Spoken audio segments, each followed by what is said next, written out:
Chères Savrainoises, chers Savrainois, bonjour. Je m'appelle William et j'ai passé toute ma vie à Saint-Vrain. J'ai grandi à Saint-Vrain, je suis allé dans cette école, j'ai vécu dans cette maison et dans un demi-siècle, j'aurai ma place là-bas. Si vous avez déjà entendu une phrase du style « à l'échelle du temps, la vie est aussi courte qu'un battement de cils », Finalement, ma vie n'aura été qu'un glissement de terrain de 50 mètres. Et dans ma vie, il m'aura été donné de faire des trucs cool, comme par exemple manger des pizzas, faire du foot ou boire un verre. C'est pas la définition d'un beauf tout ça? mais aussi de découvrir comment mon village était avant en allant à des expositions organisées par l'association Saint-Vrain et son histoire ou en tapant sur internet Saint-Vrain avant. Ici par exemple, c'est la place de l'église, il n'y a ni goudron, ni voiture, peut-être même pas encore l'électricité, et fun fact, les filles n'ont pas encore le droit de porter de pantalon.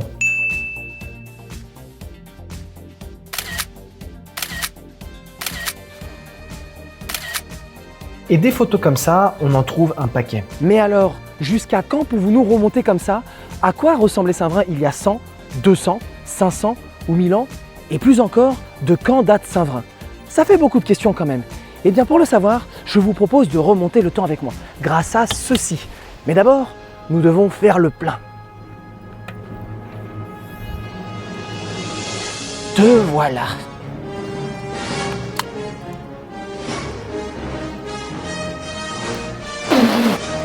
Oh.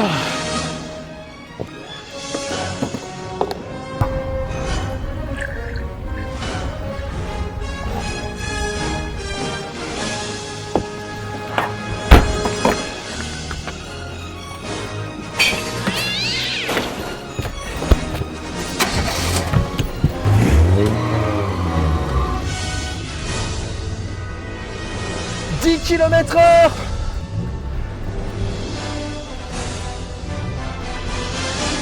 20 km/h.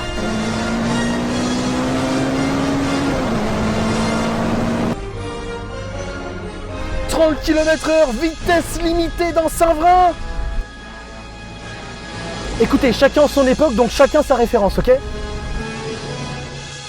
Oh mon Dieu, un stop, c'est notre dernière chance.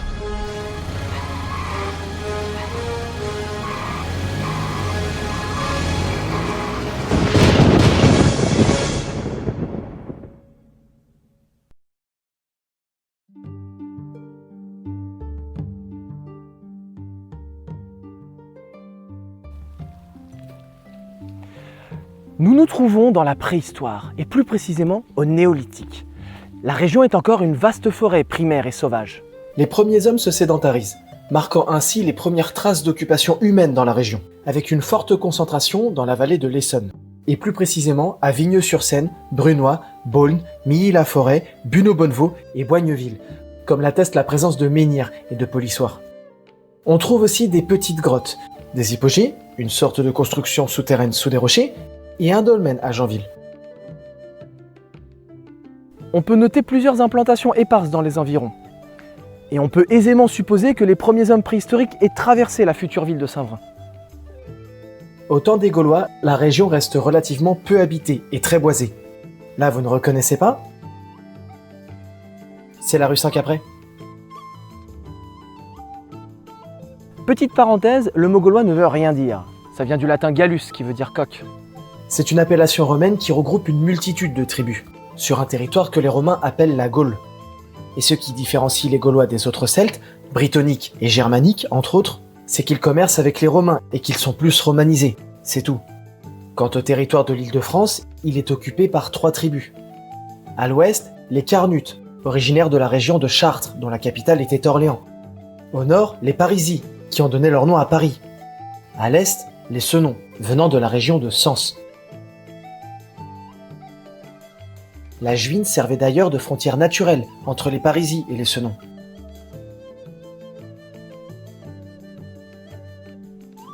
En mai-52, le lieutenant César stationne avec son armée romaine à Sens, chez les Senons qu'il vient de battre. Il attaque les Parisis, principalement dans la ville de Lutèce. La ville est conquise après une farouche résistance des Parisis. Et alors que la région était très peu peuplée par les Gaulois, les Romains vont coloniser les terres en y traçant des chemins le long des fleuves et des rivières pour y commercer plus facilement les ressources produites. C'est d'ailleurs en récurant la Juine qu'on a trouvé cette statue en bronze datée du 1er siècle. Le dieu de Bourret serait en réalité Cernunnos, le dieu gaulois du renouveau et des cycles naturels, témoignant ainsi d'une activité gauloise autour de la rivière dès le 1er siècle.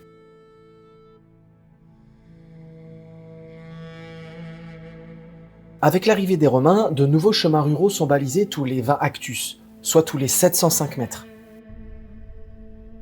Encore aujourd'hui, on trouve des routes romaines séparées d'environ 700 mètres. Il s'agit des vestiges des tracés romains. D'ailleurs, il est intéressant de remarquer que l'orientation générale de nos parcelles ainsi que de nos chemins est conservée à l'orientation établie par les Romains. Et en ce qui concerne les grandes fermes, les Romains les appellent des villae. Dans notre région, on retrouve 9 villages et un grand nombre de villae. Selon cette carte, la plus proche de Saint-Vrain se situe à Lardy. Pourtant, lors de la construction de la maison de retraite de la Boissière en 1903, le chemin vicinal numéro 2 a été modifié. Et les restes d'une petite villa romaine ont été retrouvés.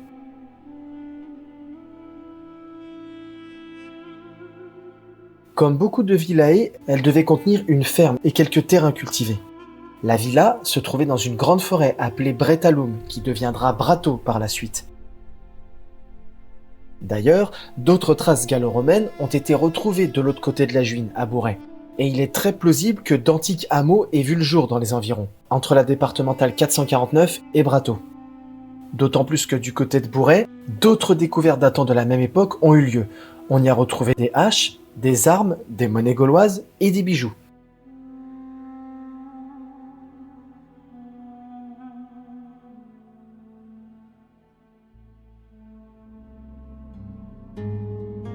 À l'époque, la forêt de Bretalum devait s'étendre jusqu'au Petit Saint-Vrain, voire au-delà. On a déduit que la petite villa romaine aurait brûlé à la fin du IIIe siècle, alors même que débutent les premières invasions barbares dans la région. J'insiste sur le mot « petite », car on n'a pas retrouvé de traces d'un énorme édifice. En revanche, l'habitation devait quand même être suffisamment importante pour que les occupants puissent y détenir de l'or. On ne connaît pas les causes exactes de l'incendie. Était-il d'origine naturelle ou volontaire? C'est quand même étrange que rien n'ait été reconstruit sur les ruines. Cela peut témoigner d'un système économique en déclin. Quoi qu'il en soit, cet incendie a eu lieu dans les mêmes périodes que les premières incursions germaniques. En effet, les Goths sont les premiers à franchir le Danube en 376, et les frontières du Rhin cèdent à partir de 406. Entre 407 et 409, les Vandales font une percée dans les troupes romaines et migrent vers la péninsule ibérique, traversant la Gaule et pillant tous les villages sur leur passage. Face aux menaces extérieures, les Francs, qui s'étaient déjà imposés sur le territoire, forment une coalition avec les Romains, appelée coalition romano-barbare, pour repousser les Huns à Châlons-en-Champagne, en 451. C'est la bataille des champs cataloniques. La Gaule n'en est pas moins secouée, et des mouvements de population ont eu lieu, y compris sur la rivière de l'Essonne, qui est traversée par de nombreux habitants, pour fuir. Et bien que peu de barbares finissent par s'installer dans la région parisienne, qui leur résiste plus longtemps, ces événements successifs marquent le début d'une longue période de décadence, marquée par des épidémies, des famines, des crises économiques, des raids et des pillages. La forêt de Bretalum ne fait pas exception à ces troubles. En 476, les Francs finissent par prendre le contrôle de Lutèce, et lorsqu'ils développent leur nouveau royaume, la Juine sert de délimitation entre le royaume de Soissons et le royaume d'Orléans en 581. L'arrivée des Francs et la disparition du système politique romain ont ouvert la voie aux invasions de divers peuples. Alors, c'est pas tout à fait des invasions, mais plutôt des migrations. Le terme invasion, ça a été inventé au 19e siècle pour créer une unité nationale et trouver des racines à l'histoire de France face aux envahisseurs. Mais vous êtes qui, vous? Je suis le reflet de ton inconscient, en fait. Parce que t'as oublié de prendre tes petits cachets avec toi, ils sont restés au 21e siècle. Ah bon? Si ce n'est que ça, alors. Le développement du pays a été fragilisé par la deuxième vague d'invasion, celle des Normands, des Sarrasins et des Hongrois. En Essonne, ce sont principalement les Normands qui ont semé la terreur, pillant et incendiant tout sur leur passage. Cette situation s'explique par une organisation moindre, facilitant ainsi les incursions et les pillages. La population du pays, avec ses frontières françaises modernes, était estimée à 12,2 millions d'habitants, à la fin de l'Empire romain, en 400. Cependant, elle décroît en 800 pour atteindre 8 millions d'habitants. Puis la population diminue de manière vertigineuse au cours des 50 années suivantes pour atteindre 5,8 millions d'habitants sous le règne de Charles le Chauve. Cela correspond approximativement à la population de la Gaule au début de la conquête romaine en moins 125. Donc tu es en train de nous dire qu'il y avait autant d'habitants avant les Romains qu'au 9e siècle? Oui. Donc en fait, on vient en quelque sorte de faire une énorme boucle où rien n'a évolué? Oui. Non, parce que tu as parlé des batailles de cette époque, mais tu n'as jamais évoqué Saint-Vrain. C'est vrai, tout simplement parce qu'on vient de s'en rendre compte maintenant. Entre une forêt primitive très dense, une région très peu peuplée et des pillages récurrents forçant la population à fuir régulièrement, Saint-Vrain n'existait pas. Mais tu n'aurais pas pu le dire plus tôt?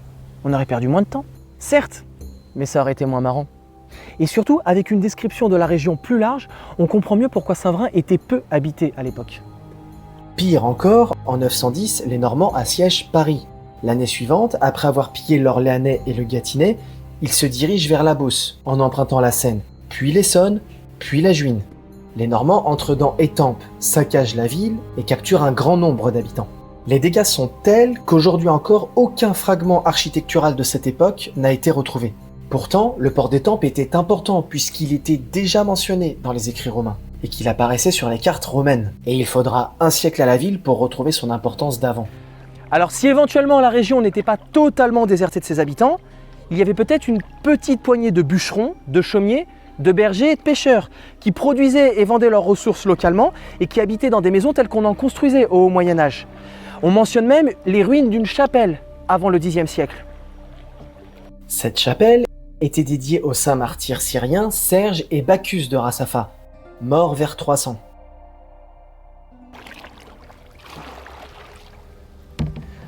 La chapelle pourrait avoir été construite après le baptême de Clovis, lorsque le royaume franc commence à se christianiser au VIe siècle et avant les invasions vikings, qui débutent au IXe siècle. Ces invasions auraient peut-être même détruit la chapelle directement ou indirectement par la fuite des habitants. L'emplacement exact de cette chapelle reste méconnu. Nous savons juste qu'elle était dans les bois. Un autre édifice religieux sera construit pas très loin quelques années plus tard. Il est probable que les matériaux utilisés pour construire cette chapelle aient aussi facilité sa destruction, puisque les matériaux d'époque étaient les ressources exploitées directement sur place, à savoir du bois pour la structure, du chaume, une sorte de paillage pour le toit, et du pisé ou du torchis, une sorte de béton naturel en terre, en argile et en fibres végétales séchées, qui va venir enrober le maillage en bois. C'est intéressant, mais pourquoi s'il y avait très peu d'habitants, il y avait une chapelle? Mais parce que, comme je le disais tout à l'heure, il devait y avoir 3 pecnos dans la région, et c'était plus facile de construire en bois, en terre et en paille, plutôt qu'en pierre, comme c'était souvent le cas à l'époque d'ailleurs. Donc on pouvait se permettre de construire ce genre d'édifice, même s'il y avait moins de gens, et surtout cela permettait d'évangéliser la région. Et pour finir, l'édifice ne devait pas être très loin d'une route commerciale romaine, comme le chemin Basile, qui traversait le parc de Saint-Vrain jusqu'au château de Billy, qui n'existait pas à l'époque, et qui permettait de se rendre à la Juine. Excuse-moi, j'ai pas écouté, tu peux répéter ? Il existe tout de même un bâtiment local authentique que nous pouvons dater avec certitude. Il s'agit d'une métairie, une petite ferme où le fermier paye une redevance. Cette ferme est construite vers 613 par Iteux, femme de Pépin l'Ancien, ancêtre de Pépin le Bref, Charles Martel et Charlemagne. La métairie, ou villa de Iteux, donne son nom au lieu, Itae Villa. Donc, voilà ce qu'on peut retenir de la forêt de Bretalum et de son lieu-dit Scorciacum, de la préhistoire à l'an 1000. Une forêt très boisée, habitée par seulement quelques bergers, chaumiers, bûcherons et pêcheurs, une villa romaine le long de la Juine, du 1er au 3e siècle, un culte gaulois, puis une petite chapelle. Voilà, tout ça juste pour ça. Juste ? Quoi encore ? En 400, tu disais qu'il y avait 12 millions d'habitants. Oui. Et c'est autant qu'en 1200, je crois. Oui, mais en 1200, il y avait 2 édifices religieux à Saint-Vrain. Chut, pas de spoil, ne commence pas à tout gâcher. Ma question est simplement pourquoi le village est si peu développé alors que plus tard, avec autant d'habitants, il l'est davantage. Effectivement, en 1200, nous parlerons d'une église, mais aussi d'un prieuré. Et si l'on en croit la démographie française selon Wikipédia, il y avait autant d'habitants en 400 qu'en 1200. Or, si en 1200, il y avait un village et 2 édifices religieux, pourquoi n'y avait-il rien en 400 ? Eh bien parce que l'organisation de la société entre 400 et 1200 est très différente. En 400, l'organisation sociétale reposait sur le système esclavagiste romain. En gros, les habitants se regroupaient dans des villes comme Lutèce et bénéficiaient de ressources extérieures en commerçant avec les fermes des campagnes, les fameuses villae. Les villae étaient composées d'une famille de propriétaires, de plusieurs employés et d'esclaves, dans des zones géographiques très concentrées. Donc la densité d'habitants par kilomètre carré était plus faible à l'Antiquité comparée à celle du Moyen-Âge. Elle atteint 40 habitants par kilomètre carré pour la première fois au XIIe siècle. La chute de l'Empire romain, les invasions barbares, les famines et les épidémies qui s'ensuivent entraînent une récession technologique, faisant disparaître notamment des techniques agricoles romaines, obligeant la population à s'installer dans les terres pour cultiver davantage de surface.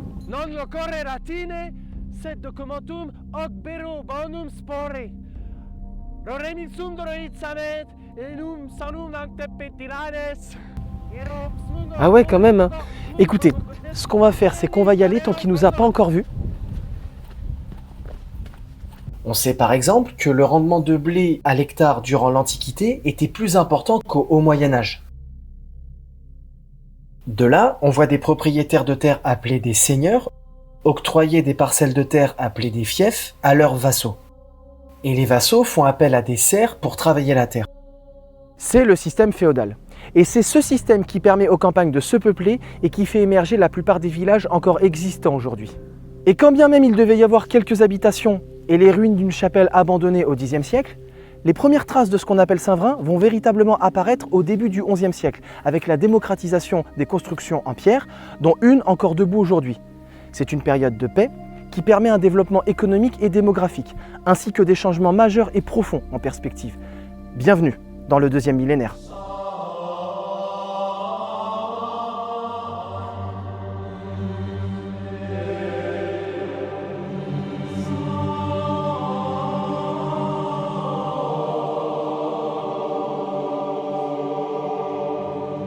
Afin de revitaliser le village, un certain Eudes de Brateau fait don à l'abbaye des Fossés, qui deviendra par la suite Saint-Maur-des-Fossés, de la petite chapelle abandonnée, ainsi que d'une somme d'argent. Le donateur y ajoute également une portion de forêt supplémentaire, afin d'y construire un nouveau prieuré, avec ses dépendances, un cimetière et des jardins. Son fils Mogé y fait construire une ferme quelques années plus tard. Ce qui est intéressant, c'est que c'est la première fois qu'on a le nom de quelqu'un qui apparaît dans l'histoire de Saint-Vrain. Eudes de Brateau. Ces projets voient le jour vers 1035. Compte tenu de la période, il est très probable que le prieuré ait été construit en pierre, comme c'était souvent le cas à cette époque. Le nouvel édifice religieux est lui aussi dédié à Saint Serge et Bacchus de Rasaphin. Puis il est rapidement dédié en plus à Saint Blaise. Nous ne connaissons pas l'emplacement exact de ce prieuré. Mais parce qu'il est dédié à Saint Blaise, il est probablement construit non loin de la fontaine éponyme, la fontaine Saint-Blaise, présent sur certains plans et situé dans l'actuel parc de Saint-Vrain, entre la grille d'entrée et le lavoir.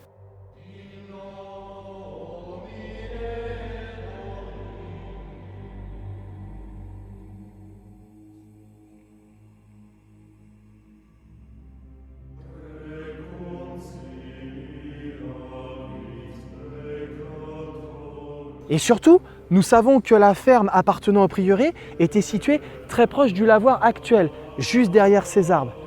Cette ferme est plus tard transformée en maison, que l'on appelle maison de la Fontaine des Bois, du même nom de la source qui prend racine dans sa cour, juste derrière ce talus. Et pour finir, nous verrons par la suite que le fief le plus proche prend le nom du prieuré, le fief de Saint-Vrain. En revanche, le prieuré, lui, est plus couramment appelé le prieuré de Brateau, car construit dans la grande forêt de Bretalum. Les maisons qui se construisent aux alentours du prieuré avec le temps forment Sanctus Veranus, l'ancien petit Saint-Vrain. Quelques années plus tard, Anscouf, un chevalier devenu moine à Brateau, donne au prieuré un bois proche de Naumville, probablement Laonville, ainsi qu'un moulin situé entre Escorcy et Bretalum. Tu peux définir Escorcy, s'il te plaît ? Escorcy ou Escorchi était le nom donné à une forêt, où apparaîtra plus tard le hameau d'Escorchi. L'origine du mot Escorchi pourrait provenir du latin écorce, car autrefois de nombreuses troupes romaines passaient par là. Mais il est plus probable que ce nom soit lié à écorce, en raison du fait que nous sommes dans la forêt. et que dans la forêt, il y a beaucoup d'écorce. Notre très cher Eudes offre un terrain le long de la Juine, vers 1050, pour y établir un nouveau moulin à blé, entre la Bouvrie, on ne sait pas où c'est, et le moulin d'Anscouf. Ah ça on sait où c'est par contre, on vient de le voir, c'est entre Brateau et Escorcy. Enfin on ne sait pas où c'est précisément, mais je pense que... Notre très cher Eudes donne également des terres au prieuré qu'il possédait à Naumville. Je te signale que tu m'as coupé la parole. Tais-toi quand tu parles.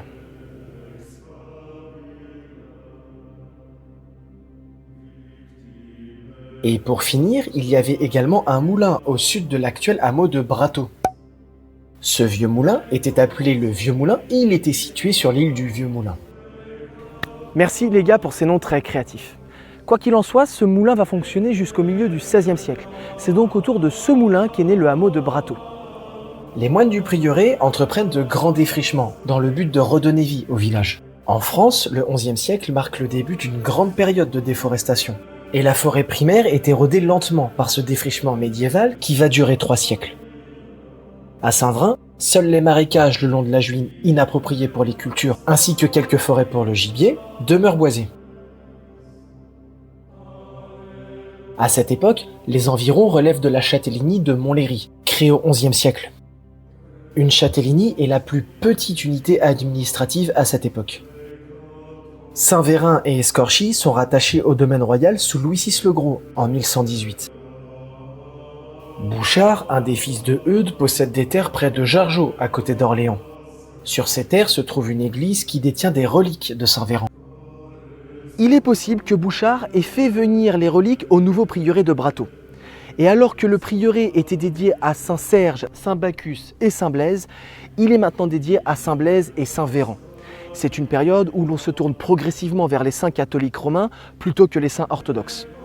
Tout au long de l'histoire, le prieuré est tantôt appelé prieuré Saint-Blaise, tantôt appelé prieuré Saint-Véran. Saint Blaise était médecin et évêque en Arménie. Il est mort en martyr vers 316. Mais qui est Saint Véran? Latinisé Uranus ou Veranus, par confusion du V et du U, en latin, il se prononce Vrin en visigothique, la langue des Visigoths. Saint Véran devient prêtre en 540, et après un ermitage dans le Vaucluse, il entreprend un pèlerinage à Rome. En 568, il est choisi comme évêque de Cavaillon et devient le parrain du roi Thierry II en 587. Il meurt de la peste 2 ans plus tard. Quand Erlan, un autre fils de Eudes, prend le contrôle des terres, les droits concédés au prieuré sont considérablement réduits. Le prieuré perd l'usage de la ferme située sur le chemin de l'Hardy, près du lavoir, où Erlan décide d'y établir des cabanes pour y exploiter du bois à son avantage. À l'aube du XIIIe siècle, une nouvelle paroisse dédiée à Saint-Caprais est fondée à Escorcy. Saint-Caprais est le premier évêque d'Agen, martyrisé sous l'empereur Dioclétien, le 20 octobre 303.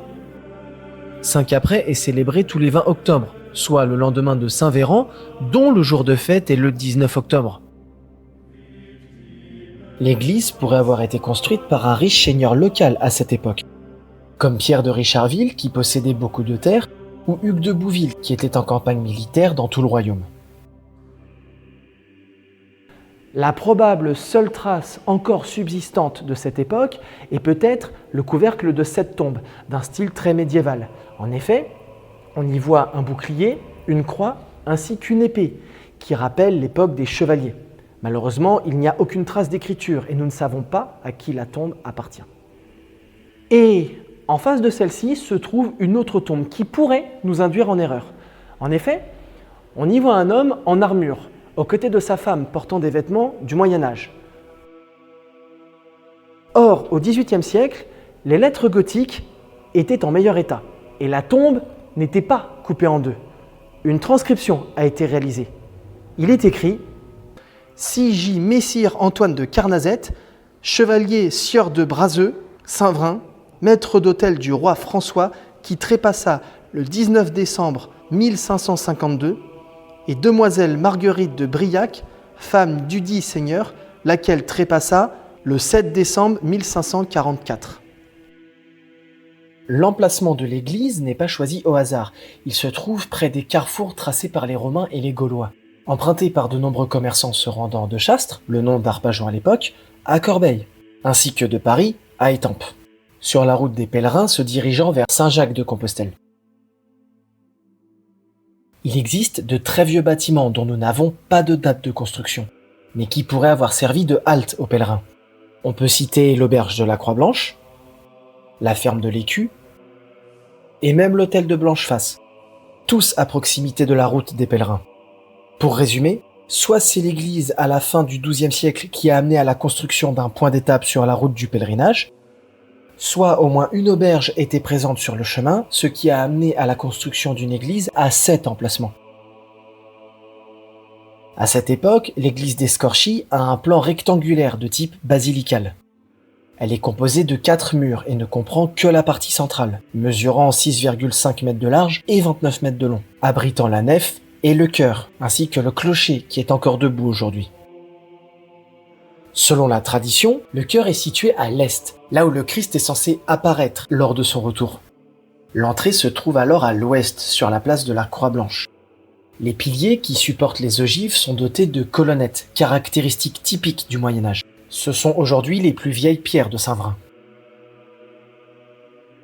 La présence de l'église, aussi proche du prieuré, entraîne des tensions entre les deux paroisses. En 1211, l'évêque de Paris ordonna que si les moines de Brateau recevaient des offrandes, ils devaient les remettre au curé d'Escorchi, ce qui octroie une supériorité de l'église d'Escorchi sur le prieuré de Brateau. Un autre conflit important à cette époque était de savoir qui avait le droit de pêche et de pâturage entre les moines de Bretaloum et les chanoines d'Itteville.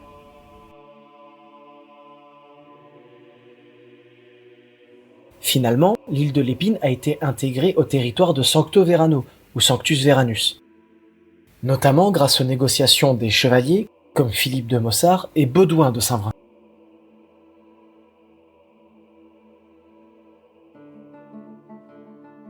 C'est à cette époque qu'est créé le manoir de Saint-Vrain, en 1204. Le fief comprend alors un jardin et environ 20 hectares de terres cultivables. Le prieuré de Brateau est très proche du fief, d'où le nom du manoir qui deviendra d'ailleurs plus tard le château de Saint-Vrain. Et mieux encore, on est sûr que le manoir de Saint-Vrain est à l'emplacement exact du château de Saint-Vrain. Dans les mêmes années, un certain Hervé de Bruyères possède le fief de Bonnaville, à la Vallée. C'est la plus ancienne trace connue d'une présence à la Vallée. À cette époque, il existait de nombreuses maisons-dieux dans le pays, dont le but était de soigner les malades locaux ou de passage. Une maison-dieu est attestée au Petit Saint-Vrain dès 1291, mais elle a disparu au XVe siècle. C'est au courant du XIVe siècle qu'apparaissent plusieurs vieux bâtiments à Saint-Vrain, qui sont toujours existants aujourd'hui, ou alors qui ont laissé leur nom à l'endroit où ils étaient construits. Quelques années avant 1300 est construite la grande demeure de Courtebray, par un certain Étienne de Courtebray, dans l'actuel parc de Saint-Vrain. Son jardin coupait la rue Saint-Antoine, qui n'existait pas à l'époque, et s'étendait jusqu'à l'hôtel de Chartres et au manoir de Maintenon. 2 grandes demeures qui changeront de propriétaire au cours des siècles suivants, mais sans trop évoluer, avant d'être détruites au XVIIe siècle pour l'hôtel de Chartres et au XIXe siècle pour le manoir de Maintenon. Nous avons la trace d'autres fiefs plus petits, comme le manoir de Guillerval, celui d'Héloïse d'Avrainville, celui d'Anceau de Chevreuse et celui de Jean de Saint-Vrain, dont la première trace écrite de tous ces bâtiments date de la première moitié du XIVe siècle. En 1304, nous avons le premier document mentionnant l'hôtel de Billy, détenu par Raoul de Saint-Vrain. Non loin du fief de Feularde, près du chemin de Vers-le-Grand, se trouve une ferme appelée la Petite Onville. Feularde était un hameau dans les Marais qui a disparu aujourd'hui. Les rivalités dont nous avions parlé entre le prieuré de Brateau et l'église Saint-Caprais s'estompent avec le début des pillages liés à la guerre de Cent Ans, guerre qui débute en 1337 et qui prend fin en 1453. La guerre de Cent Ans a cette particularité d'être entrecoupée de trêves et de périodes de conflits. Les combats sont principalement axés sur le pillage plutôt que sur les grandes batailles. Pendant la Grande Jacquerie de 1356, les paysans, originaires de Chili, sous la conduite d'Étienne Marcel, non pas ça, mais lui là, le gars en train de se faire assassiner, eh bien les paysans incendièrent le château de Villiers, situé près de la Ferté-Alais. La participation active des habitants de Balancourt à cet événement a été particulièrement remarquée. Il est possible que des habitants d'Escorchi et Sanctus Veranus aient pris part à cette révolte. Cette rébellion a été sévèrement réprimée par les nobles qui y mirent fin avec force. En 1360, le roi d'Angleterre Édouard III dévaste tellement la région entre la Seine et Étampes que pas un humain n'a pu rester dans les campagnes. En 1369, le premier document mentionnant la ferme Desportes fait référence à un certain Simon Desportes. Il est probable que la ferme ait été construite peu de temps avant. Au fil du temps, la ferme Desportes a changé de main entre plusieurs agriculteurs de Saint-Vrain, mais le bâtiment est sensiblement resté le même. En revanche, ces terres s'étendaient beaucoup plus loin qu'aujourd'hui, et les terrains ont varié au fil du temps. En 1373, Jean de Brétigny achète un terrain de 400 mètres carrés à Étienne de Courtebray et y fait bâtir les Renouillères. Et 11 ans plus tard, en 1384, nous savons que le prieuré de Brateau verse une somme de 10 livres en tant que procuration de l'évêque. C'est la dernière mention écrite du prieuré en activité. Alors, en réalité, c'est un peu plus complexe que ça. Le prieuré conserve son importance jusqu'à la fin du XVe siècle. Or, le prieur n'habite plus à Saint-Vrain, mais à Paris. D'année en année, le prieuré perd en importance, alors que l'église d'Escorchy se développe et s'agrandit. Le prieuré finit par être acheté par le seigneur de Saint-Vrain et détruit en 1693, après avoir entrepris des fouilles qui n'ont rien donné. En 1374, une maison appelée Bayadeveux, puis plus tard La Boissière, est construite. Elle occupe alors un terrain de 70 mètres carrés. Donc vous voyez que les principaux vieux bâtiments de Saint-Vrain datent de cette époque, du XIVe siècle. En plus de Feularde, il y a Courtebray et son bois, la ferme Desportes, celle des Renouillères, de Brateau, le manoir de Saint-Vrain, l'hôtel de Billy, le fief de Bonnaville à la Vallée, le Bayadeveux ou la Boissière, toutes les bases sont là. D'ailleurs, les 7 fiefs de Billy, Courtebray, Escorcy, les Portes, Chartres, Brateau et quelques terres à l'Hardy rattachées à Saint-Vrain sont tenus par le roi.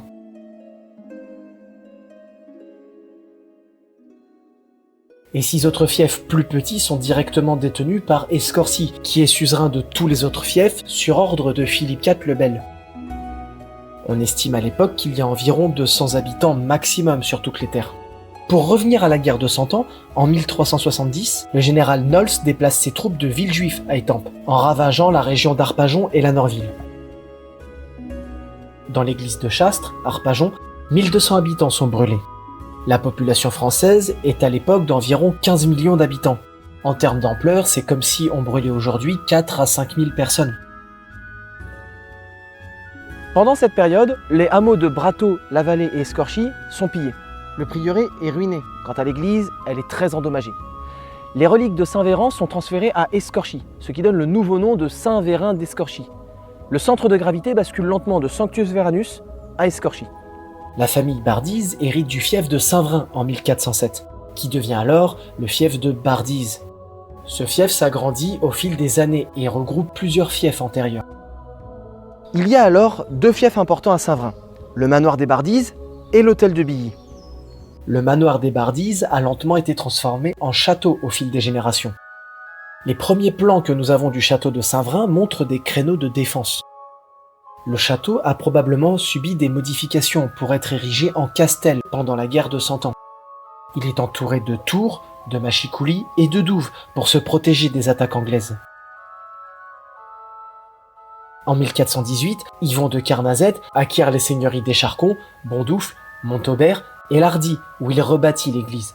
Le bois Yvon porte peut-être le nom du premier Carnazet à Saint-Vrain.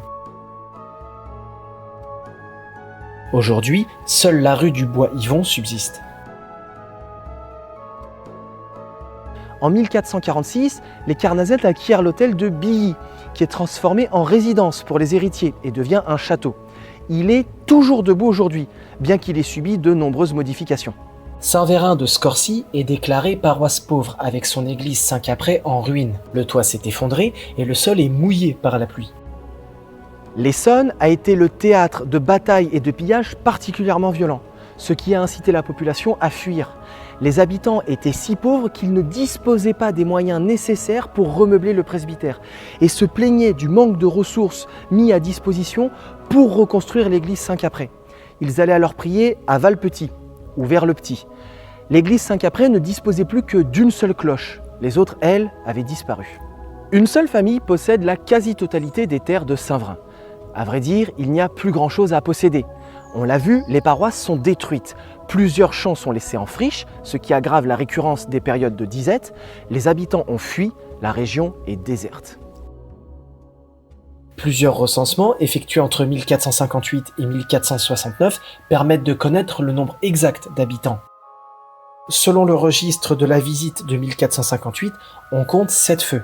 Un feu est égal à une maison, et une maison est égale à 4 ou 5 habitants, soit environ 35 habitants à Escorchi. La région est vidée de ses habitants. La guerre de 100 ans a ravagé la région, et Saint-Vrain n'y a pas fait exception. Au niveau de la densité de population, on est retourné à l'époque viking. Après le chaos, l'heure est à la reconstruction. Et la manière dont le village reprend vie pose les bases du Saint-Vrain tel qu'on le connaît aujourd'hui.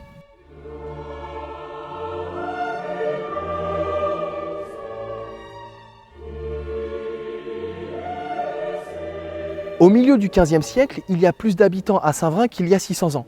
Donc la population se réapproprie très vite les terres. Environ 50 habitants sont recensés dans le village en 1461, puis 90 en 1464, puis 135 en 1468 et 200 l'année suivante. C'est plus qu'Étampes, Brétigny, Sainte-Geneviève-des-Bois, Lardy, Juvisy, Marolles et Mency. Quand je vous dis que la région est déserte, c'est pas une blague. Et si Saint-Vrain est réhabité plus vite que d'autres villages dans la région à cette époque, cela pourrait être en partie lié à l'importance de la famille Carnazette.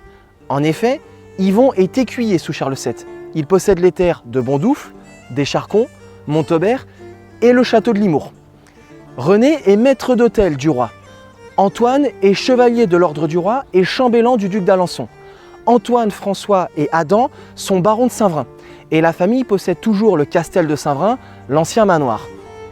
En 1466, Saint-Vérin de Scorcy regroupe la ville de Scorcy, ou Escorchi, comprenant les maisons autour de l'église et Sanctus Veranus. Il englobe également les hameaux de la vallée de Brateau et de Feularde au nord des Renouillères, ainsi que les fermes des Renouillères elles-mêmes, celles des Portes, le château de Billy et de Saint-Vrain. Le village, tel qu'il existe aujourd'hui, prend ainsi forme au XVe siècle. À cette époque, la Boissière est appelée Basse-Boissière ou Bouessière, car il existe une haute Boissière sur les terres de l'ancien moulin de Bourret, au pied de la Juine, au croisement de Saint-Vrain, Bourret et Lardy. À cette époque, la Basse-Boissière appartient à la paroisse de Lardy.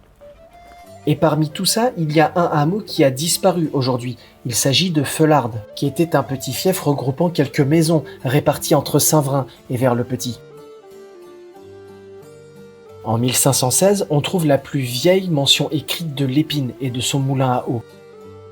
Ce moulin change de propriétaire au fil du temps, appartenant tour à tour aux seigneurs des Renouillères, d'Itteville et du Boucher. L'Épine a un statut spécial car son moulin à eau se situe sur la paroisse de Saint-Vrain d'Escorchi, tandis que le château et la ferme se trouvent sur la paroisse d'Itteville. En 1522, Antoine de Carnazette fait construire dans son jardin une petite chapelle personnelle qui disparaîtra lors de travaux au XIXe siècle.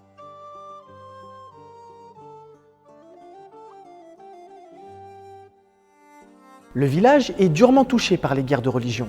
Saint-Vrain, comme de nombreux villages aux alentours, est pillé à plusieurs reprises.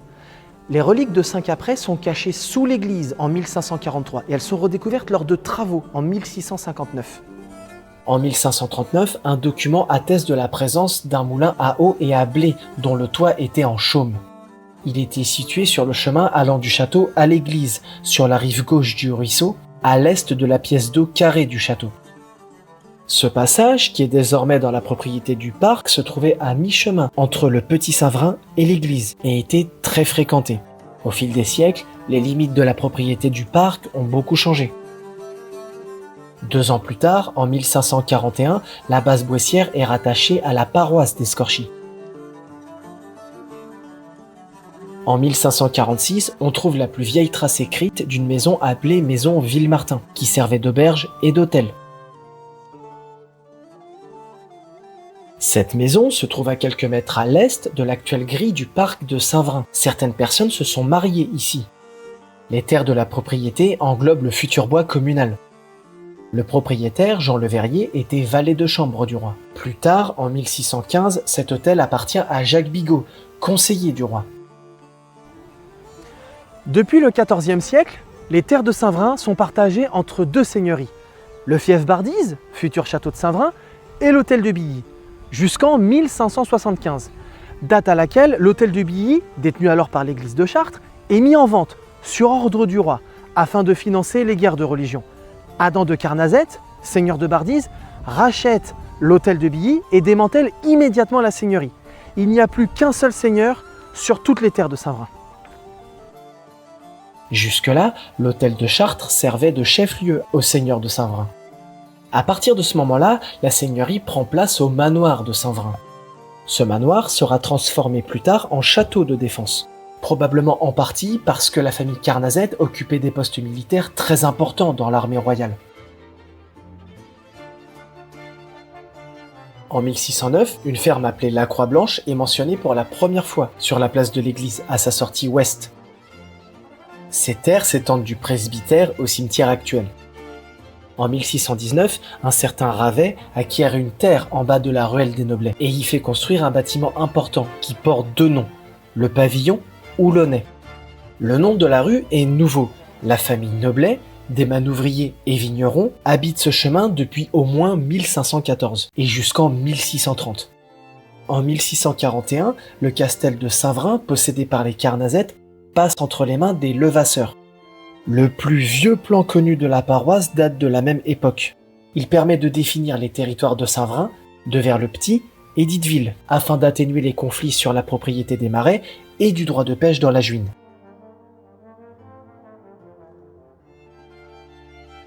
On y voit le château du Bouchet,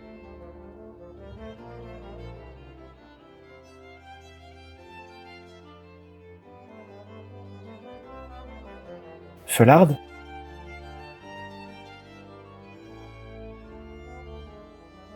les Renouillères qui possèdent alors deux grandes tours de garde,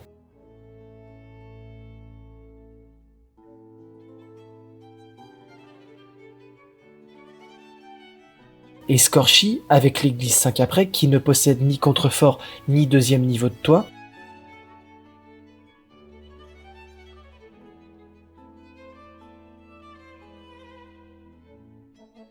le château de l'Épine,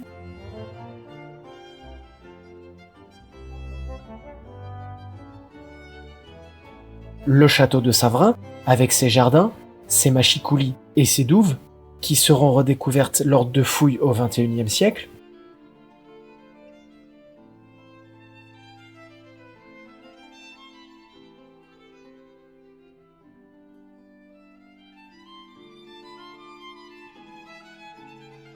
ce qui semble être l'hôtel de Chartres, donc il doit y avoir juste à côté l'hôtel de Maintenon, des Tuileries,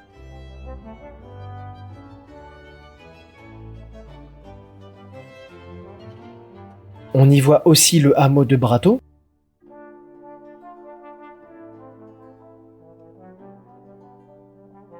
le château de Billy,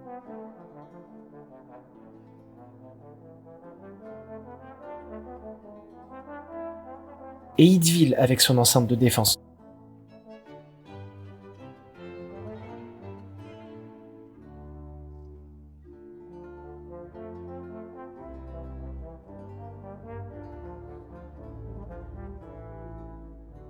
Ce plan du XVIIe siècle est très important. D'abord parce que c'est le plus vieux plan qu'on ait de Saint-Vrain. Et aussi parce que le XVIIIe siècle est marqué par la disparition de nombreux chemins ruraux tracés par les Romains et les Gaulois. En effet, on voit des chemins et des maisons dans l'actuel parc de Saint-Vrain qui n'existent plus aujourd'hui. Le petit Saint-Vrain se trouve hors du plan, mais il va être modifié tout au long du XVIIIe et du XIXe siècle. On constate aussi la présence de deux cimetières en face de la place de l'église, l'un mitoyen et le second de l'autre côté de la place. Mais vers 1650, une maison appelée Fort de l'Évêque est construite à cet emplacement. Le cimetière est alors déplacé au nord, de l'autre côté de l'église.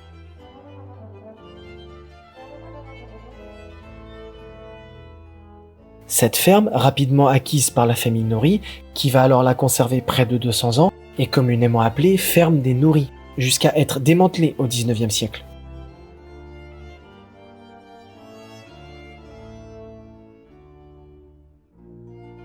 On voit qu'avant la statue de Jésus-Christ, qu'on appelle le calvaire, il y avait déjà une ancienne croix.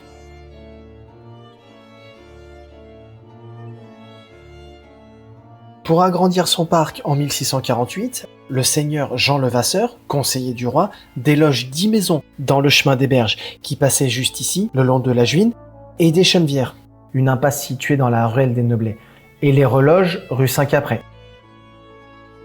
Les premières maisons quasi mitoyennes de l'église sont construites à partir de 1675, sur une place qu'on appelle le Carrefour. Le manoir de Guillerval disparaît au début du XVIIe siècle. Quant à l'hôtel de Chartres, il est détruit quelques années plus tard et les terres sont rachetées par Courtebray. L'hôtel comprenait alors 2 maisons, des granges et des étables, un colombier, une cour et un jardin d'environ 500 mètres carrés, ainsi qu'une petite prison. Mais ce n'était pas la prison la plus importante, car il existait une plus grande prison en sortie de rue des Neblets, à côté de la mairie actuelle. Entre 1632 et 1635, le hameau de Feularde est décrit comme ruiné et abandonné. À vrai dire, on ne sait pas trop pourquoi. Mais il y a fort à parier que cela est dû à une épidémie émanant des marais. Nous savons qu'à cette époque, il y a environ 540 habitants dans le village. La Fronde est une période de troubles graves qui frappe le royaume entre 1648 et 1652. En 1651, environ 80 à 100 cavaliers du duc d'Orléans sont venus séjourner aux Renouillères, où ils y ont causé de nombreux dégâts, tant dans le village que dans la ferme. L'année suivante, le duc de Lorraine a avancé ses troupes jusqu'à Choisy. L'armée royale, sous le commandant de Turenne, a traversé la Juine au Bouchet en 4 heures, faisant une halte aux Renouillères. Ils ont donné du blé à manger à leurs chevaux. Le blé constituait la réserve et la base alimentaire de la population à cette époque. Certains habitants ont été contraints d'abandonner leurs maisons en raison des pillages. Une autre partie de l'armée a campé à Itteville pendant 5 jours. Un pont de bateau sur la Juine a permis la liaison entre les différentes parties de l'armée. On dénombre 79 décès liés au pillage à Itteville, et la population chute jusqu'à 430 habitants à Saint-Vrain. La Juine, qui relie Lurpoix à la Beauce, est sillonnée par une dizaine de bateaux chaque jour environ. Le trajet entre Paris et Étampes s'effectue en 8 à 10 jours. Des voyageurs et des marchandises, comme du vin et du blé de Beauce, y circulent. La Juine est navigable jusqu'en 1676, mais son état se détériore en raison d'un manque d'entretien et les navigations ont cessé, au profit des voies terrestres, qui se développent davantage, notamment au XVIIIe siècle, comme on l'évoquait tout à l'heure. En 1668, la paroisse de Saint-Vrain fait don d'une cloche à la paroisse de Marolles. Elle était nommée Nicole-Anne, en l'honneur de Nicolas Levasseur et sa femme, Anne Gargam. Voilà, c'est pas l'information la plus utile, mais je trouve ça marrant, donc c'est cadeau. La ferme de la Croix-Blanche fait aussi office d'auberge à partir de 1670. Puis finit par ne remplir que cette fonction. La Croix-Blanche devient alors totalement une auberge. L'ancienne partie dédiée à la ferme permet même d'agrandir cette auberge. Nous avons la première trace écrite de la ferme de l'Écu en 1680. À l'époque, elle était connue sous le nom de Petite Ferme des Renouillères, car elle appartenait au même propriétaire. Le territoire des Renouillères s'étendait alors sur tout le quartier actuel du Champ du Coq. Les Levasseurs deviennent d'ailleurs propriétaires des Renouillères en 1681. 4 ans plus tard, ils achètent aussi Villemartin. En 1692, des travaux ont été réalisés dans l'église. Des collatéraux ont été créés le long de la nef. Des arcades ont été percées et les piliers et les chapiteaux sont maintenant ornés de croisées d'ogives. Les croisées d'ogives de la nef étant plus hautes que les 2 premières qui abritent le chœur, la toiture a dû être rehaussée, ce qui explique les 2 niveaux de couverture. En 1693, le secrétaire du roi Jean-Baptiste Roelsin, qui résidait à Saint-Vrain, décède. Son dernier vœu était d'être enterré avec sa femme dans l'église. Sa tombe était présente dans la paroisse jusqu'à la Révolution française. Vers 1700, nous possédons un plan relativement détaillé de la région, et donc de Saint-Vrain. Il est plus précis que le plan de 1641, et plus complet, car on y voit le petit Saint-Vrain. Alors, il faut savoir que tracer des plans avec le nord en haut est une convention qui apparaît plus tard. Avec le nord en haut, il est plus facile de se repérer. Le petit Saint-Vrain est très différent d'aujourd'hui, car il est sujet à 2 grandes vagues de travaux au XVIIIe et XIXe siècle. On distingue bien les anciens chemins avant les grandes périodes de travaux qui les effaceront. En plus de la croix du Calvaire, située en haut du chemin Noblet et à l'entrée du chemin Basile, se trouve une deuxième croix, au carrefour de la Puce, appelée la croix de Bouy.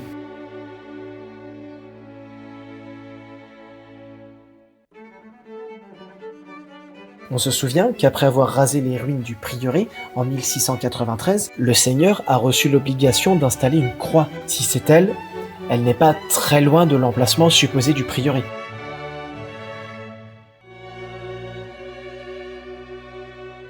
Il y aurait donc une croix à l'entrée de la paroisse d'Escorchi et une croix à l'entrée de la paroisse de Saint-Véran.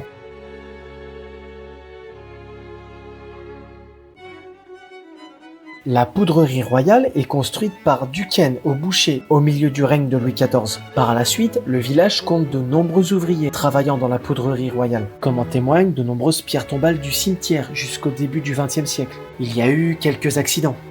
En 1704, Jean Levasseur achète le château de Billy à la famille Philippe qui le possède depuis un siècle. Le mec, il possède tout, clairement. Villemartin, les Renouillères, on n'avait pas vu ça depuis les Carnazettes à l'époque de la guerre de 100 ans. En 1722, la rue du Petit Saint-Vrain est prolongée et la maison de Villemartin est détruite pour faciliter les déplacements dans le Petit Saint-Vrain.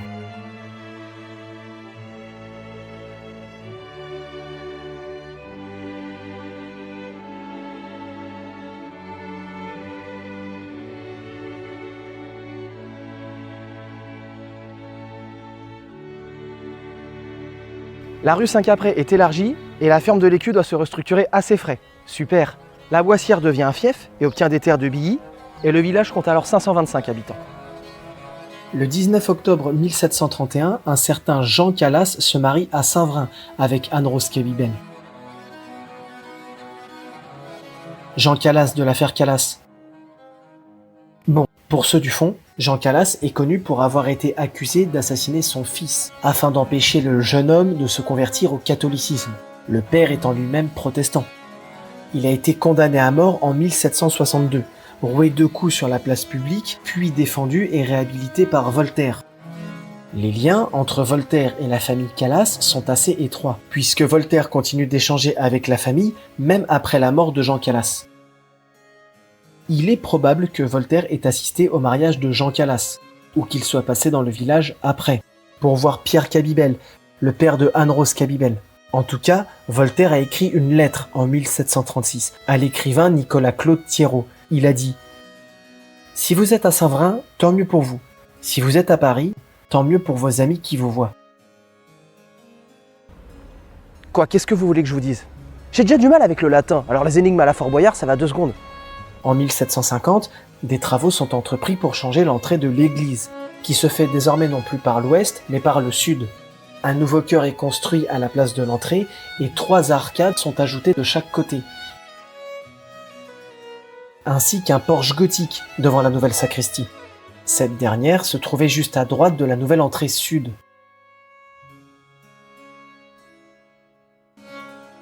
Mais pourquoi inverser le sens de l'église? Ce changement est motivé par le rehaussement de la nef en 1692, avec de très belles voûtes et une lumière abondante provenant des vitraux, mettant en avant le nouvel autel et la liturgie. De plus, l'emplacement du clocher empêchait, depuis l'élargissement de l'église, certains paroissiens de voir correctement les cérémonies de l'autel. Et non, du coup ça n'a rien à voir avec la légende persistante qui veut que ça soit la comtesse du Barry qui en avait assez d'avoir les pieds dans la boue en sortant. Déjà parce qu'elle a séjourné à Saint-Vrain aux alentours de 1775, alors que l'inversion d'église date de 1750. En cette même année de 1750, le seigneur Louis Duval de l'Épinois, secrétaire du roi, fait ériger un obélisque à Saint-Vrain. Il est maître des terres depuis déjà 3 ans. Ce repère fait partie d'un projet bien plus grand commandé par Louis XIV à la fin du XVIIe siècle, qui consistait à cartographier le royaume à l'échelle pour la première fois. Et les cartes qui allaient en être tirées permettaient d'avoir un avantage tactique non négligeable sur l'ennemi lors des batailles.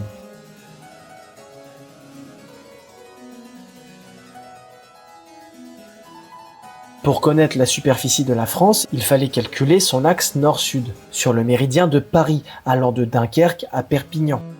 Les obélisques étaient utilisés pour trianguler des distances courtes. Mis bout à bout, on obtient la longueur du méridien. Cependant, l'obélisque de Saint-Vrain est aujourd'hui un souvenir, car le méridien passe à 2 km de là, juste ici, au nord des Renouillères. Saint-Vrain se trouve dans un triangle de calcul du méridien. Entre le pavillon de Malvoisine, situé entre Champecueil et Balancourt, la tour de Montlhéry et le clocher de Torfou.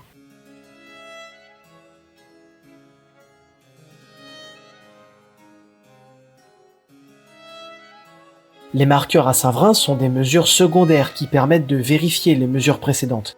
Mais l'obélisque, lui, n'apparaît pas comme un marqueur sur la carte. Ce serait probablement un souvenir offert à cette époque par les hommes de Cassigny au marquis de Saint-Vrain. Sur les faces nord et sud se trouve une coquille Saint-Jacques, avec 3 traits verticaux, probablement l'emblème de la famille Duval. Le piédestal comporte les inscriptions suivantes. Sur la face sud, il est écrit « Geographie incremento », ce qui signifie « géographie augmentée », soit le calcul du méridien. Sur la face nord, il est écrit « Oblectazioni publicae », d'intérêt public. Et sur les faces est et ouest, 3 lettres, LDE, les initiales de Louis Duval de l'Épinois. Quoi qu'il en soit, ce dernier vend le château de Billy et cède le château de Saint-Vrain en 1769 à Leurich de la Pouplinière, un fermier général qui possède l'une des plus grandes fortunes de France. Son salon est fréquenté par des écrivains tels que Voltaire et Rousseau. Le peintre Quentin de la Tour et le musicien Rameau. Il est probable que certaines de ces personnalités soient venues à Saint-Vrain pour assister aux fêtes organisées par Leurich de la Pouplinière, ce qui suggère que le château devait être relativement confortable pour l'époque. Pendant cette période, le château est entièrement rénové dans un style classique. Les travaux étant terminés par un apprenti de l'architecte Ledoux le 24 juin 1775. L'ancien jardin à la française disparaît pour laisser place à un jardin anglais. Le château est en partie démantelé à cette époque. Seules 2 ailes subsistent.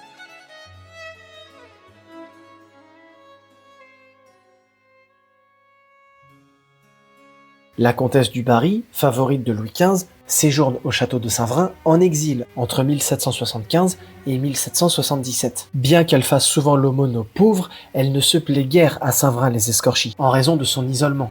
L'incident où 3 mendiants ivres s'introduisent chez elle et la menace pour qu'elle leur donne ses bijoux n'a pas dû aider à améliorer les choses. Et en octobre 1776, elle obtient le droit d'aller s'installer ailleurs. En 1764, suite à plusieurs acquisitions, un nouveau moulin est construit à côté de l'ancien qui est désaffecté. Il s'agit de la rotonde et du porche encore existants. 20 ans plus tard, il est transformé en filature de coton et le propriétaire, le marquis de Noailles, possède également le boucher et les renouillères. Cependant, en raison de difficultés financières et d'une épidémie survenue en 1789, la filature est vendue en 1790. Le tissu produit était d'une finesse telle qu'il était comparé aux manufactures anglaises en termes de qualité et de perfection. La manufacture fonctionnait grâce à une roue à eau alimentée par un linguine. Et elle employait plus d'une centaine d'orphelines qui étaient nourries et élevées sur place. D'ailleurs, l'une d'elles s'est noyée ici, lors d'une escapade nocturne. Et Oberkampf? Non, pas lui encore. Voilà cet Oberkampf. Il y fit ses premiers essais d'impression sur étoffe. Pendant la Révolution française, lorsque la patrie est déclarée en danger, plusieurs milices se forment pour contenir les troubles. Saint-Vrain-les-Escorchis est renommée la Fraternité sur Juine, et l'église est rebaptisée Temple de la Raison Triomphante. Utilisée pour des réunions, des fêtes et des danses, elle perd alors son statut religieux.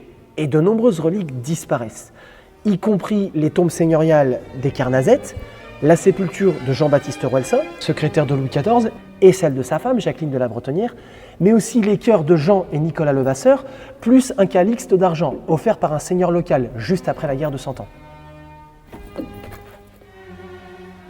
On a pas mal d'anecdotes croustillantes à cette époque. Par exemple, les cordes des cloches sont vendues aux enchères pour 33 livres.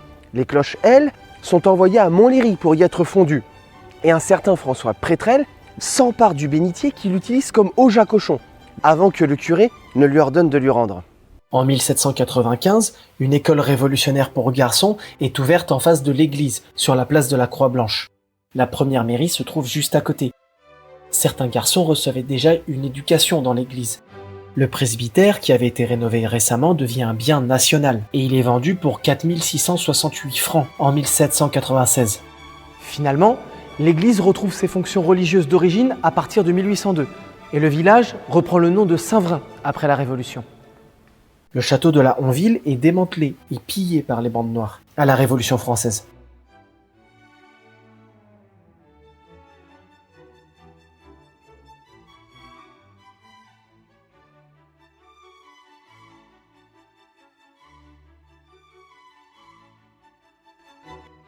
Seule une ferme, transformée en centre équestre, subsiste depuis. Le village n'a jamais été aussi peuplé, 646 habitants. À cette époque, il existe un nombre de commerces très varié à Saint-Vrain. Tiens, d'ailleurs, je ne vous ai pas parlé de ce plan. Il s'agit du plan d'intendance de 1780. Toutes les communes doivent réaliser une carte de leur territoire sur ordre du roi. Il s'agit du premier plan à l'échelle de Saint-Vrain. On constate que plusieurs chemins gallo-romains, présents sur le plan du XVIIe siècle, ont disparu. Les champs en jaune représentent les champs de vignes. Il y avait des vignes dans la région jusqu'à ce qu'une épidémie détruise les plantations au XIXe siècle. Les vignes sont alors remplacées par des céréales. Le carrefour des Joncs disparaît au tournant du XIXe siècle. Le chemin Basile, qui traversait le cimetière actuel, se prolongeait avant de tourner à droite sur la route de Vers-le-Grand.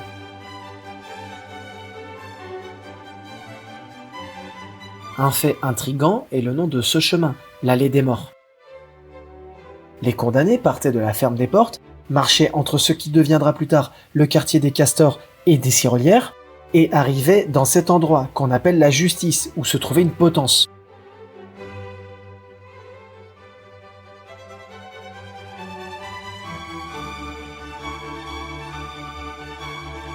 Il y avait une fourche patibulaire au bord de la route pour signaler aux voyageurs cet endroit où on appliquait la peine capitale. Et dire que quand vous y passez, c'est pour promener votre chien. Pendant le Premier Empire, le château est possédé par le comte Dumanoir-le-Pellay, un vice-amiral français de Napoléon Ier. Le château de Billy est également modifié par la marquise Albert. Et d'autres modifications auront lieu tout au long du XIXe siècle pour lui donner sa forme actuelle. Après une brève fermeture en 1786, l'auberge de la Croix-Blanche rouvre ses portes en 1806. Elle est décrite comme un lieu de fête avec une salle de billard et de danse utilisée pour des cabarets. En 1815, un lavoir est construit en bas de la rue Saint-Caprais. De nombreux travaux sont effectués dans l'église entre 1800 et 1875. Le plus important est sûrement le carrelage dans le chœur et les chapelles latérales, qui est posé en 1818.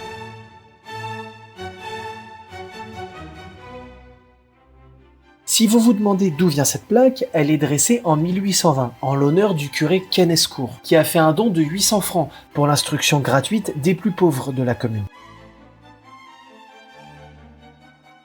Auparavant, les coûts mensuels étaient de 75 centimes pour apprendre à lire, 1 franc pour apprendre à lire et compter, 1 franc 25 pour apprendre à lire, compter et écrire. Le pauvre, ça ne l'a pas empêché de mourir quelques années plus tard en tombant d'un échafaudage. En 1818, l'avenue des Marais de Saint-Vrain, la route du Boucher, est inaugurée. L'année précédente, la poudrerie de Seine-et-Oise a été détruite dans une explosion. La nouvelle poudrerie du Boucher est l'activité économique principale des Saint-Vrainois, qui empruntent très souvent la nouvelle avenue du Marais pour se rendre à leur lieu de travail.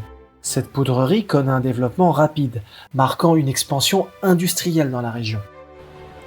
Toutes ces explosions ont probablement été bénéfiques pour l'apothicaire qui s'était installé à l'usine de l'Épine. En témoignent les caducées encore présents sur la porte.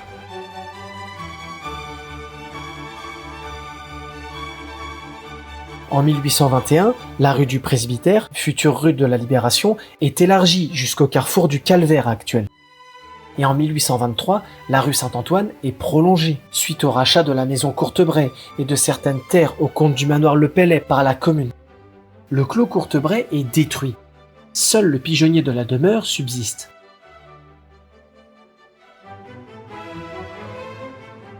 La rue Saint-Antoine doit son nom à la petite chapelle qui était très proche, juste derrière le château, construite par Antoine de Carnazette au XVIe siècle. Cette chapelle est détruite peu de temps après la création de la rue. En 1825, le seigneur Aldo Brandini Borghese acquiert le château de Saint-Vrain. Il est marié à Adélaïde de la Rochefoucauld. Leur fille, Marie-Louise, épouse en 1832 un certain Henri de Rochechouart de Mortemart. Elle devient ainsi la marquise de Mortemart.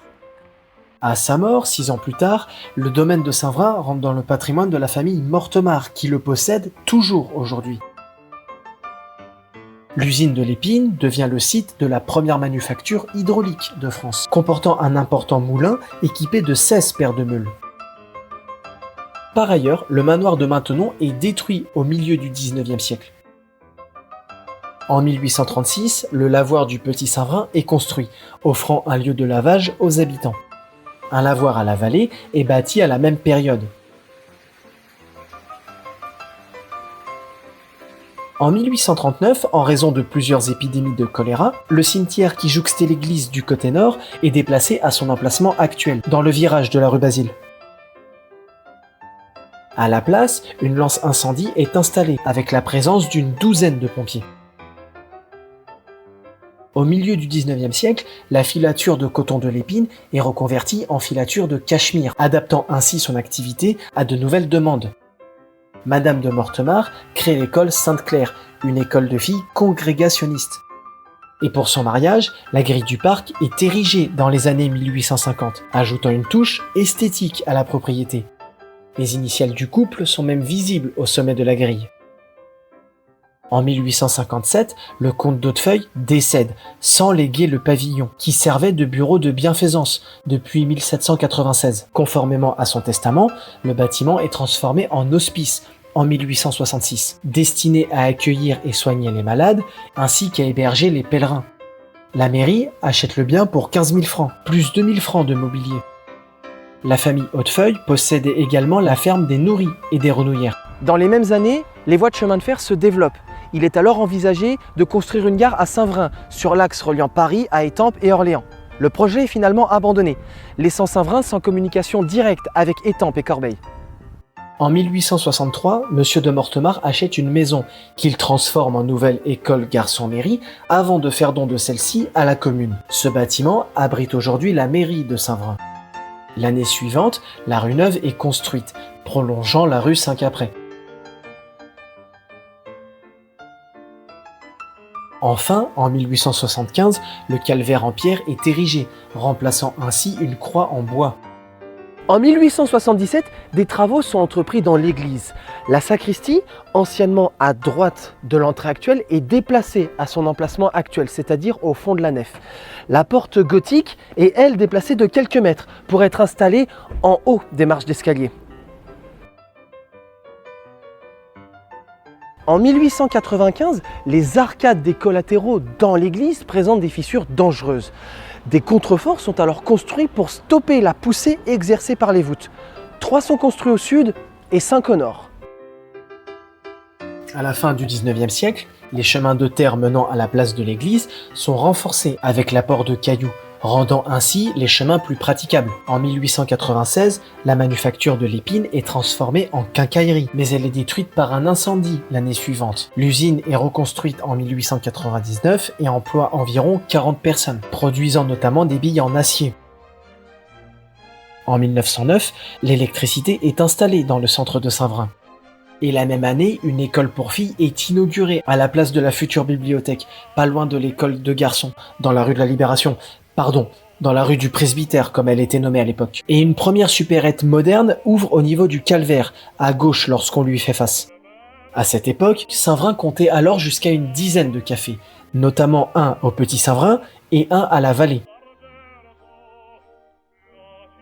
Le moulin de l'Épine cesse de fonctionner en 1912, à l'exception d'une turbine hydraulique qui alimentait l'éclairage du château en électricité et qui cesse, elle, de fonctionner en 1956. En 1911, il y a 875 habitants à Saint-Vrain.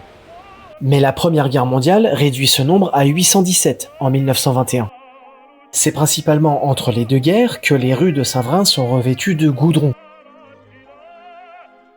En 1930, la ferme de l'Écu est vendue et divisée en 24 parts habitables. Et Et cela clôture notre troisième partie. Car à partir de là, l'évolution, qui se faisait déjà plus vite depuis l'industrialisation à partir du 19e siècle, va s'accélérer davantage après la Seconde Guerre mondiale. Déjà, quand on regarde le plan du XVIIIe siècle, on s'aperçoit qu'il y a plus d'activité à Saint-Vrain qu'à n'importe quelle époque antérieure. Et pourtant, il y a moins de différence à Saint-Vrain entre 1600 et 1940 qu'entre 1940 et 2000, tellement l'exode rural, la tertiarisation du travail et l'explosion de l'automobile vont drastiquement changer le paysage.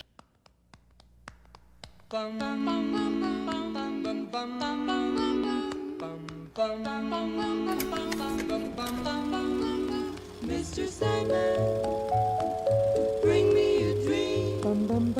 Make him the cutest that I've ever seen. Give him two lips. Quelque temps après le départ des Allemands, la rue du Presbytère est renommée en rue de la Libération. L'aile ouest du château est endommagée. En 1949, le propriétaire décide simplement de démanteler cette aile, dont les traces restent encore perceptibles aujourd'hui.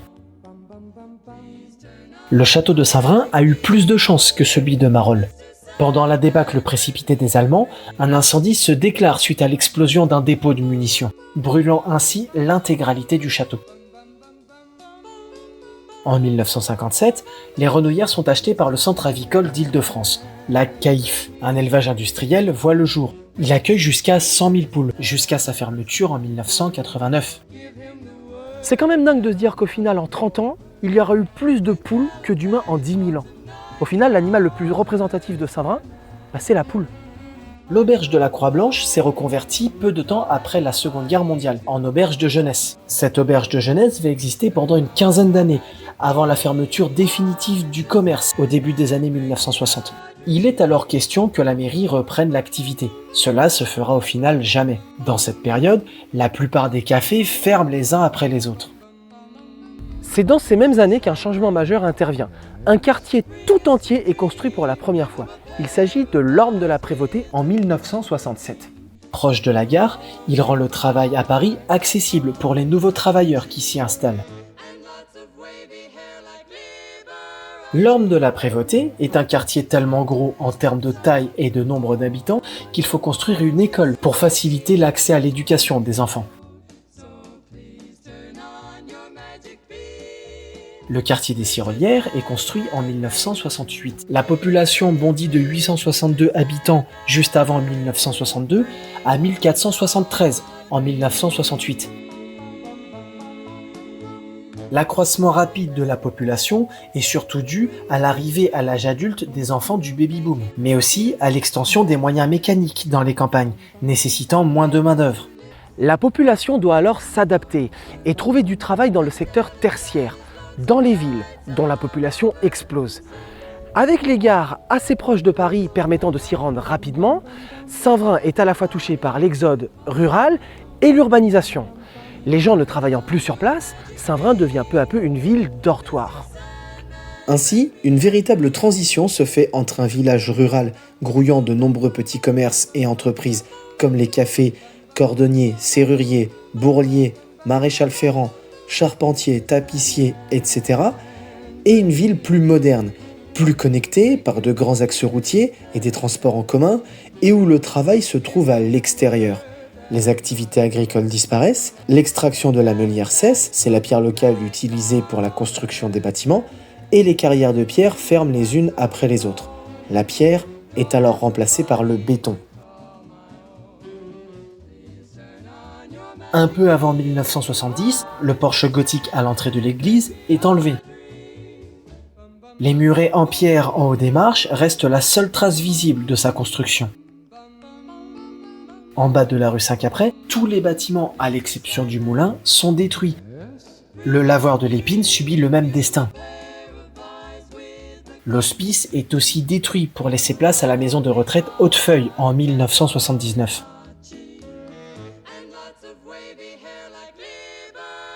Des lignes téléphoniques permettent aux habitants d'avoir le téléphone directement chez eux. Auparavant, il fallait aller en mairie, à la poste ou à la cabine téléphonique située sur la place du village.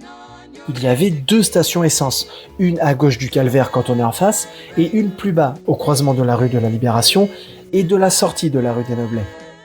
Le stade est utilisé pour des pratiques sportives depuis quelques années déjà.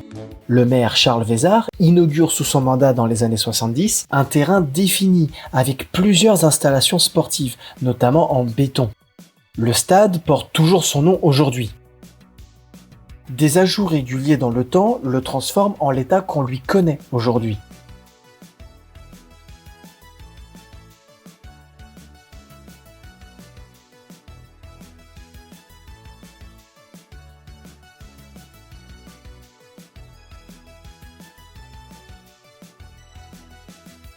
Le parc zoologique de Saint-Vrain ouvre ses portes en 1974 et il suscite de l'intérêt pour Saint-Vrain au niveau national.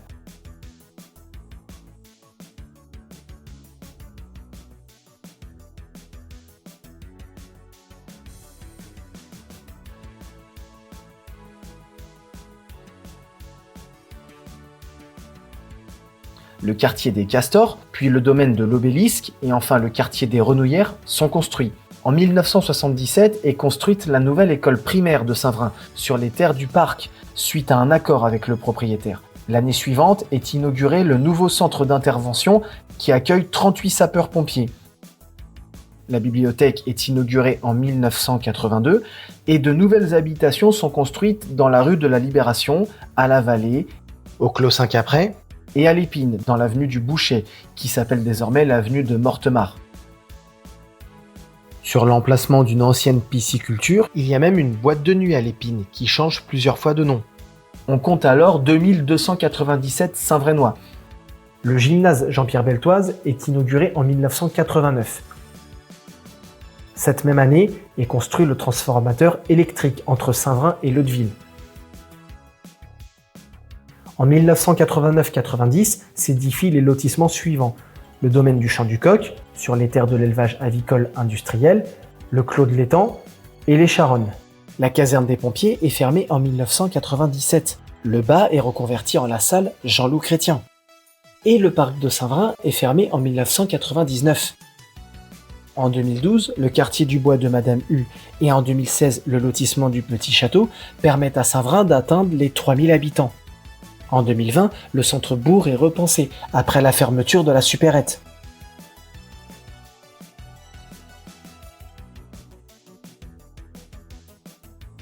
En 2023, le clos de la Pépinière est reconstruit et l'année suivante, c'est le clos de l'Aunois. Eh oh, c'est pas un peu fini là? Mais qu'est-ce qu'il y a? Pourquoi tu t'énerves? Depuis 60 ans, il y a un quartier qui sort de terre tous les 5 ans. L'Orme, les Cyrolières, les Castors, les Renouillères. Attends, déjà, c'est pas moi. Et en plus, cela devrait changer dans les prochaines années. Qu'est-ce que tu fais? Hein? Ah bah, je rajoute un hôtel rue de la Libération. Retire ça tout de suite. Et nous voilà arrivés à aujourd'hui. Donc comme je le disais, le Saint-Vrain de 1940 ressemble davantage au Saint-Vrain de 1600 qu'au Saint-Vrain de l'an 2000. Entre une population qui a été multipliée par 4 en 60 ans, la création de multiples quartiers, le goudronnage des routes et l'arrivée de l'électricité, voilà, Saint-Vrain est autant bouleversé durant la seconde moitié du XXe siècle que pendant la guerre de 100 ans ou après les invasions normandes et la construction du prieuré. Mais bon, là, au moins, ça a été fait de manière beaucoup plus pacifique. Et bien sûr, cette évolution n'est pas propre à Saint-Vrain. Bon, c'est bien tout ça. Mais que pourrait-il se passer dans un futur proche et un peu plus lointain? Il serait logique de penser que dans les années qui suivent, Saint-Vrain continue de s'agrandir et devienne une ville de plus en plus importante. Pourtant, il semble bien que la tendance de l'étalement urbain, débutée dans les années 50, touche à sa fin. Des lois récentes, comme la loi Allure de 2014, interdisent de construire sur les zones agricoles et forestières situées hors des zones urbaines. La loi Climat et Résilience de 2021 vient renforcer ces mesures, en obligeant les communes de réduire de 50% leur consommation d'espaces naturels et agricoles d'ici 2030, par rapport à la moyenne établie entre 2012 et 2020.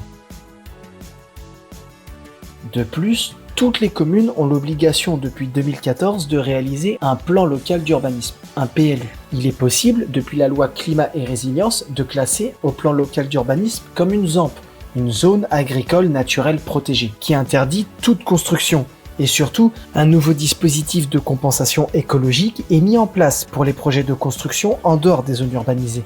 Ce qui veut dire que pour toute nouvelle construction sur un champ, par exemple, la commune doit réhabiliter l'équivalent en surface naturelle.